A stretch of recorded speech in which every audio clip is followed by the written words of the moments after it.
joining the Ellis Way 10. So I just wanted to jump on really quick. Please like, share, subscribe, all the good stuff. But I want to jump on really quick, as I tend to do. As I'm doing stuff, I normally will just video as I'm doing it. So I thought I wanted to share this recipe with you guys. And it is a summer squash soup. So it's super easy to make. I have been cutting up squash and zucchini for canning. So I had some that quite didn't fit in the jars, and I didn't want to run a whole nother batch last night. So I just cut up some extra to go with it. We have lots of squash and zucchini right now, so I try to fix it fresh as much as I can. Can't always do that, so that's why I end up freezing it and canning, because we just can't eat that much. But this literally, you can fix it how you want it, super easy. It's a quick meal. So you can make it thicker like a chowder. You can keep it more like a broth soup. So I actually made chicken broth last night that I wanted to try also and canned it. That's on another video. It was super easy. And it's actually the first time I've done that. So I'm super proud of it. But I have some squash and zucchini cut up in here. I cut up a whole onion. And it all depends on how much. Like, this is a big stock pot. It's my favorite stock pot. I use it for everything. I use it for canning tomatoes. I use it for everything. So this has zucchini and squash and a whole onion, and then I'm just gonna put a whole, since I have a lot, I'm gonna put a whole stick of butter in there, and I'm just gonna saute this until it's just a little tender. You don't want to overdo it because you don't want it to be soggy.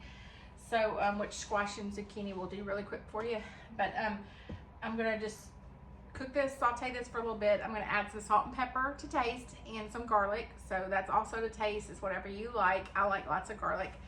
And then I'm gonna let it cook really good. I'm gonna cook it till it's tender, and then I'll add my chicken broth, and then I'm gonna add a little bit of whipping cream, and then I'm gonna add actually some chicken that I had left over from last night. So you can add chicken. Sausage is really good. I just don't happen to have any sausage, but I really like sausage in these type of soups. Just adds a lot of flavor, and it's seasoned. I use usually like the Italian sausage. Super good. And you can add whatever season you want. I'll add basil and thyme, which my chicken broth that I made has all that already in it. So I'm super excited. But we're just gonna cook this down, and then I'll come back and show you where we're at. Okay, I've added my salt and pepper and garlic. It smells so good. And I'm just gonna stir it every so often. Like I said, you don't want to overcook it, but you want to make sure it's just a little tender.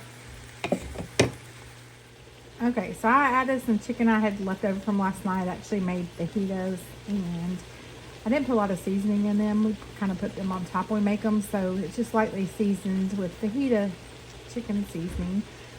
But I just add a little chicken to it. If you were doing sausage or hamburger, you could cook it prior. I'm a one-pot person, so you could cook the sausage in the pan in hamburger, and then you can just add the vegetables to that and cook it on top of that or with that, and it'll actually season it really good. Season your pan good. So, but I've got the squash and the zucchini to the consistency that I like. I've added the chicken. I'm just gonna let the chicken heat up just a little bit since it was already cooked, and then I'm gonna add my chicken stock that I made.